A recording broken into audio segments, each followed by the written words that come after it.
Welcome to Caucus. I'm Steve Adubato.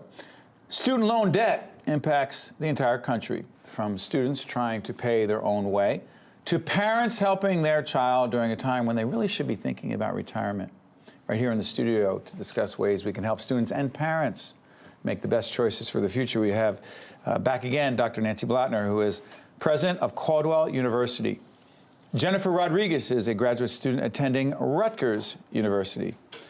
Kim Cole is Community Engagement Manager at Navicore Solutions. And finally, Roger Michaud, who's been with us before, back again talking about money and higher ed, Senior Vice President and Director of College Savings at Franklin Templeton Investments. Good to have you all with us talking about college debt. Roger, let me ask you this. How serious is the college debt problem in this nation? It's massive. Student loan debt now exceeds $1.4 trillion. On average, a college graduate today is leaving that university with over $30,000 in student loan debt. 30. That's right. How much higher is that, or worse than that, than 10, 15 years ago? Significantly higher. Well, schools are much costlier today than they were 10 and 15 years ago. And I think as we continue to look at the projections, college costs will continue to rise, and many families are going to be forced to take on more debt. Nancy, you were on our other program looking at the college affordability. This is a natural, I don't even know if it's a segue, but it's part of a larger discussion. What do you do? What do your colleagues do to try to, and is it, loaded question, I know, is it your responsibility to be thinking about the debt that students graduate with and what that means in their lives? Oh, I do think it's part of our responsibility, and we try to do a number of things. We provide a lot of financial literacy counseling to incoming students and to their parents so that they work individually and they meet in groups to talk about the difference between a loan and a grant and what it means if they take an unsubsidized loan and so forth, so that students and their families are aware of what the debt level will be. We also try to provide really, I think, aggressive, what I would call aggressive advising, so that students, once they've decided upon a major, they're taking courses that lead them toward their degree completion. That doesn't mean that they can't dabble in electives or try, a course that they might like, but try to focus them so that they will finish in as quick a time as possible so that they incur less debt. Jennifer, let me ask you, you will be graduating with an MPH degree. Master's in Public Yes, that's Health? correct. Public health. First of all, congratulations. Thank you. It's going to be important, the contribution you'll make. You'll be graduating January 2018. We're doing this program in midsummer 17. What do you see your college debt being when you graduate? So right now, my projected college debt will be $80,000. 80. $80,000, and that's both a combination of undergrad and graduate school. And it's just also really interesting because I'm the first person in my family to go to college, but I'm also a low-income student. So what that meant was that I qualified for every possible state and federal aid that was available. But a lot of it was just me having to learn how to navigate the system and learning what aid I qualified for. How'd you do that? It was a trial and error situation. You know, it was constantly fighting with the financial aid office, asking them for more aid because I couldn't afford, I don't know, the next semester or things like that. It was a lot of me learning on my own as I was trying to navigate the process. And for me, it wasn't a question of whether I would go to college or not. It was how can I afford to go to college? That was the question that I was facing. Did you say to yourself, and I promise I'll come to you, Kim, did you say to yourself, no matter what it takes, no matter what I owe when I'm done, I'm going to do this? For me, it was just a matter of I'm willing to do what it takes to go to college. So that meant taking summer jobs. That meant working more than one job, which I'm currently working more than one job to be able to finish, pay for my books, pay for my tuition. So I obviously did not want to have a very large amount of college debt, but that's what I ended up facing. And what does it mean for you? And by the way, your husband joined us on our previous program talking about college affordability. Mm-hmm. Do you ask yourself what it's going to mean moving forward for you and your family to deal with this debt? So what are you going to pay every month? I'm sorry to get into detail. I happen to know the details because you told our producers. I can't believe the number. So I would have to pay $850 a month for 10 years. Or if I decide to consolidate my loans, it would be about $450 for 30 years. So it's like paying a mortgage essentially, except that I have no home. I'm just starting my family now, almost 6 months of being married. Yet it's just going to be hard to start a family when we are having to deal with my student And you're going debt. into public health, of course, making $3 million a year. I mean, you're doing something that's so important for so many. Let me ask you, Kim, your organization does what to help those like Jennifer dealing with this? Well, where we come into play is in two areas. The first one is if we can get to the high school students and their families. High school, before they enter college. What we try to provide is a higher level of financial education, financial literacy, and a better understanding of what schools they may want to attend. For instance, if they know they're going to be graduating with a degree that's going to afford them a job making $40,000 a year, they may not want to go to a school where they're going to graduate with $140,000 worth of student loan debt.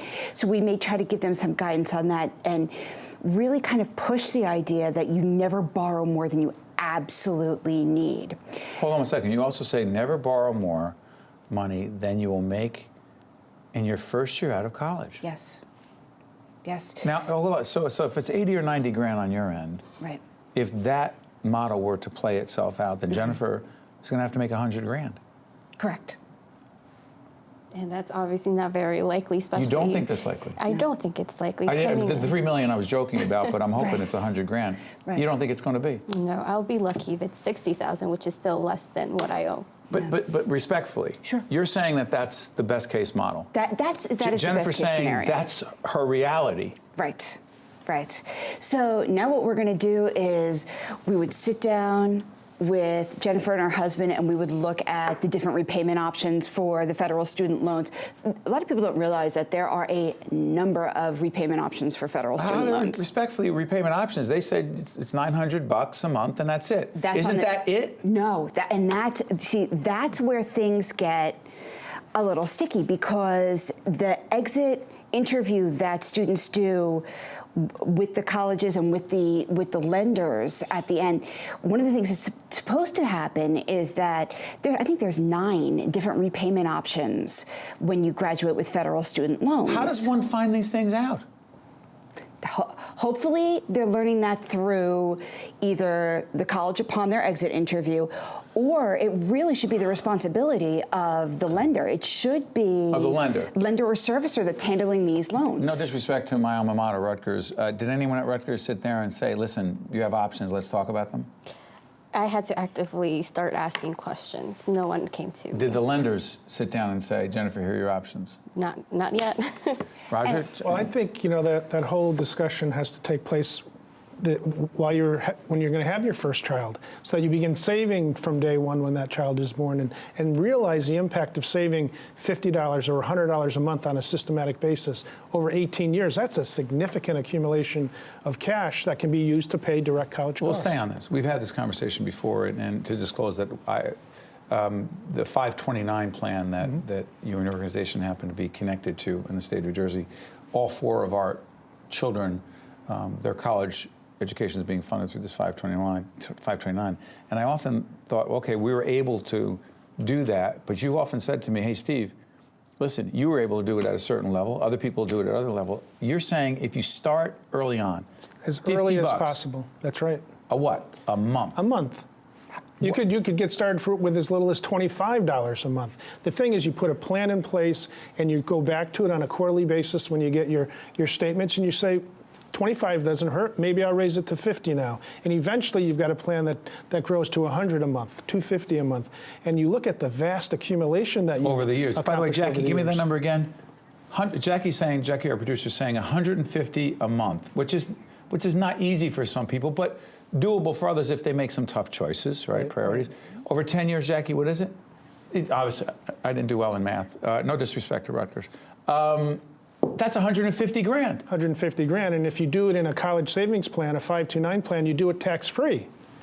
That's a way of doing it. That's right. But to not do that Nancy, to not be thinking about it, because we have a lot of friends who say, what are you talking about? The kid's 7. It's ridiculous to be talking about this now. It is not. It's absolutely not. I agree. And my husband and I have started it with our grandchildren. So, Have you really? Yes. And we did it exactly as Roger said. We started at $50 a month. We have 4 grandchildren, and we upped it to what we could afford. And so as those children will eventually go into college, we'll be able to help them. And, we're very proud of that. But I think that it's also important to just say from the university's perspective that debt is very difficult, and I want to certainly acknowledge the situation that Jennifer has outlined for us, because I really feel for you. I know that's got to be daunting for you to think about. And yet I would say the other choice of not having the education, if you've done everything you could and you still have that debt, is not a good choice, because what do you mean? Everything that I've read, and of course there are outliers in all of this, but everything that's out there says that anyone who graduates with a bachelor's degree, and it's even better if you have a master's degree or a professional degree, that you will, over the course of your lifetime, as any of us who have bachelor's degrees, will make more than $1 million to $2 million than our counterparts who have only a high school education. In addition, because of choices we make, we'll have healthier lifestyles for the most part. What do you mean healthier? That college graduates choose to do things more in moderation. They don't smoke as much as non-college educated people. This is true. I mean, this is documented. And so they work out, they walk, they exercise more. Talking about quality of life. Yes, and they also are more civically involved. So they vote more regularly, and they're more involved in volunteerism in their communities. So, what we talk about at Caldwell, because the other statistic that I think is really frightening, and I say this to incoming students, you're going to work for 50 years, and they just about fall out. When I say that, because it just By the way, if you're like, lucky, if you work the 50 years, that you have work. Well, there's that. If you're lucky, but that's another story. But it also indicates that about 60% of the jobs that these new college graduates will be doing haven't even been invented yet, because technology is changing so rapidly, Right. knowledge is growing so quickly, that people will be doing things they can't possibly be trained for. So how do you prepare them in college? And you do that because you give them a strong foundation of skills that are necessary regardless of whatever you're going to do in your multiple careers. So you graduate and you're a good thinker, a critical thinker, a problem solver. You're a good communicator. You can speak orally. You can write cogently. You work as a member of a team, or you work independently. All part of a job and being it- really good. Yes. It gives you a toolkit of skills. Before we go to this break, real quick, still a really good investment, college. Absolutely. I think there's the opportunities that they're made aware of, and the people that they meet. Not only is it the numbers speak to the fact that you're going to earn more money, the unemployment rate for the college educated segment of the market is significantly lower, and with a graduate degree, it's lower again. Yes. So the more education you get, the more opportunity you're going to have. When we come back from this break, the other thing I want to talk about is this whole question of using retirement dollars to pay for the college debt of those who are closest to you. Some people are doing it. Some people around this table think it's a pretty bad idea. We'll be right back after this. To see more Caucus New Jersey with Steve Adubato programs, visit us online at steveadubato.org. If you would like to express an opinion, email us at info@caucusnj.org.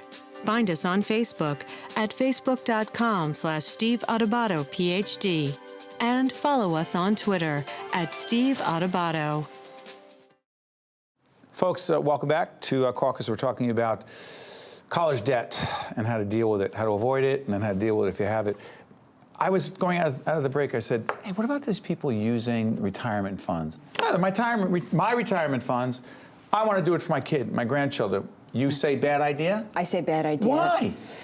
You are not going to be able to make that money back. You're going to need that money. Your child has 50 years worth of work ahead of them to repay that student loan debt. You will not have 50 years of work to replenish that retirement money that you have gone through in order to pay for a child's student So the loan parent debt. or grandchild who thinks they're being generous is being financially not smart. I think they're being short-sighted, and I think that before any person that's considering using their retirement to fund an education should speak to a financial planner before doing that. I Sure. think that would be extremely wise. Jennifer, let me ask you this on a human, personal level. I asked your husband the same thing on our other program looking at college affordability. How much do you think about the stress, the human part of this, whatever anxiety, I don't want to use too many words that are too provocative here, but because I don't know your situation. But how much on a human level do you worry about the impact that paying close to $1,000 a month, if it's not restructured, will have on you and your family and your life, your quality of life? So it definitely is stressful, and to Dr. Blattner's point, as a public health student, we definitely do look at how education is a factor that contributes to a person's quality of life. So you get it. So I understand that point. It's definitely it will help my whole quality of life, but just thinking about having to make those payments, I mean, $1,000, close to $1,000 every month, almost doesn't seem feasible sometimes. That's after taxes. Right. When I have to think about maybe, paying into my health insurance, helping out my family members. I have a younger brother who is still in high school, and you're helping your younger brother. Well, he's still in high school, but when he goes to college, what will his perspectives look like? So there are just a lot of factors that contribute. Would you have done anything differently? Would I have? If you knew, that's a ridiculous hackney question. If you knew then what you know now, would you have done anything differently? I definitely think that I do not regret the choices that I've made. I chose to go to Rutgers, New Brunswick because they had the major that I was looking at. And I was fortunate enough to finish within the 4 years. You didn't drag it out? I didn't. So I was able to finish within 4 years. But I definitely have learned that, community college is an option that would have saved me a considerable amount of money. But I do not regret the choices that I've made. And as a low-income student, I was fortunate enough to have an EO, Educational Opportunity Fund program, and have counselors there that helped me.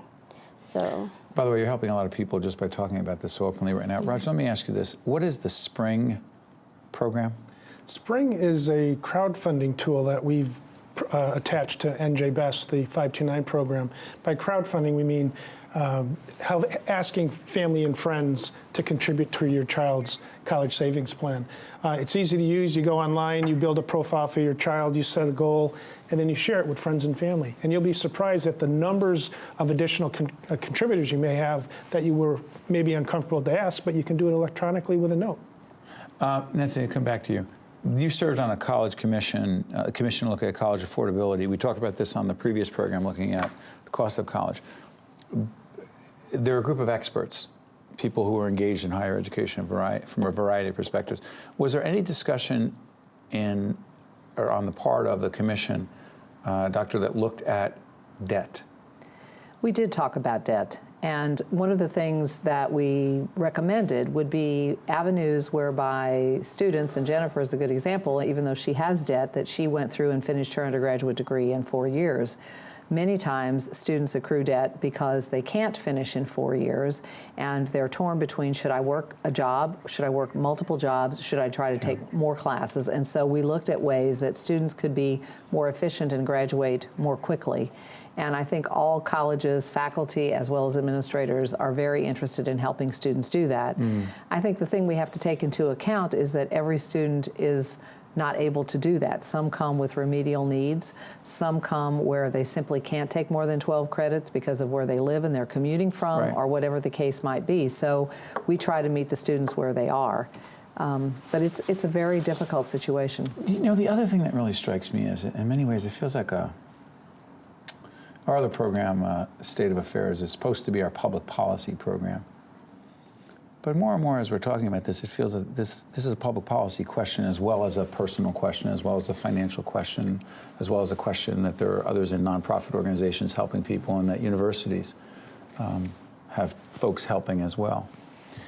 But in terms of public policy, what I'm thinking about here is I've heard more and more people say that college debt is the next massive financial crisis in this nation.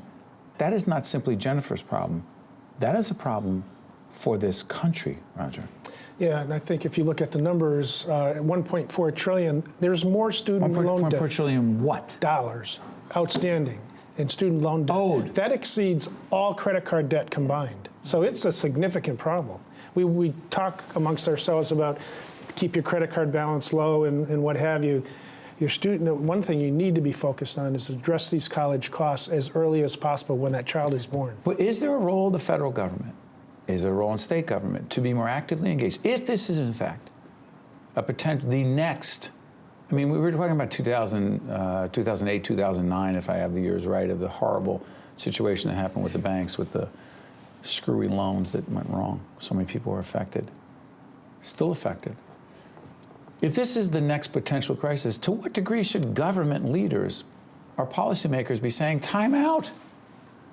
This is the infrastructure of our financial infrastructure of our society that's potentially crumbling. Am I being overly dramatic here? No, I think it's the next bubble that's going to burst. And what I would say about that, and we haven't talked about it, is that many institutions like Caldwell and like others put a tremendous amount of institutional aid towards students. You know, you've talked, and I know that you did avail yourself of many opportunities. You mentioned EOF, and I'm sure Pell and TAG are a part of that at the state and federal government level. Programs. Yes. But at Caldwell, we give over $22 million a year of institutional aid to students in the form of scholarships. Why would you do that with the financial challenges you face? And we do face financial challenges because our mission is to serve marginalized students. So we have many first-generation students. Many come from homes where English is not the first language. We're a very diverse population of students, and that's been the way the sisters who created the school more than 75 years ago had a mission to serve marginalized students. They were young Catholic women at that time, but that's evolved to meet the needs of the New Jersey student. And so we're very proud of the fact that we put that money in, and that's not in a subsidized endowment scholarship. Our endowment's very small. That's truly out of money that we have coming in where we're discounting tuition. And you get to a point where you can't discount any further. That's so. Right. You know, we're well aware of that and doing what we can at an institutional level, but the costs have just continued to skyrocket. Go back in. That's Dr. Blattner talking about this, what they're doing at her university. I'm also asking the question, am I missing a meaningful dialogue that's taking place in the nation's capital or in the state capitals across this country about this next, quote, bubble, as you said, financial bubble that's about to burst, Roger? And if so, what am I missing? During the last campaign, you heard potentially about providing college for free, and nothing's for free. You know, you're talking about taking the entire U.S. tax base and raising taxes to provide a new. What would it mean if the bubble benefit. bursts? It would be significant. That's $1.4 trillion taken out of the system. Students can't pay. That's it. Can't pay it. Yeah, this is money that lenders have borrowed.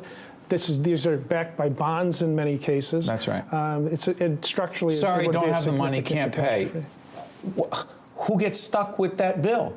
Who gets stuck with that bill? Well, we're going to get stuck with that Taxpayers. bill. And I think that there's another thing that we're missing in all of this, real quick, is that, like Jennifer, she can't go and buy a house now. What do you mean?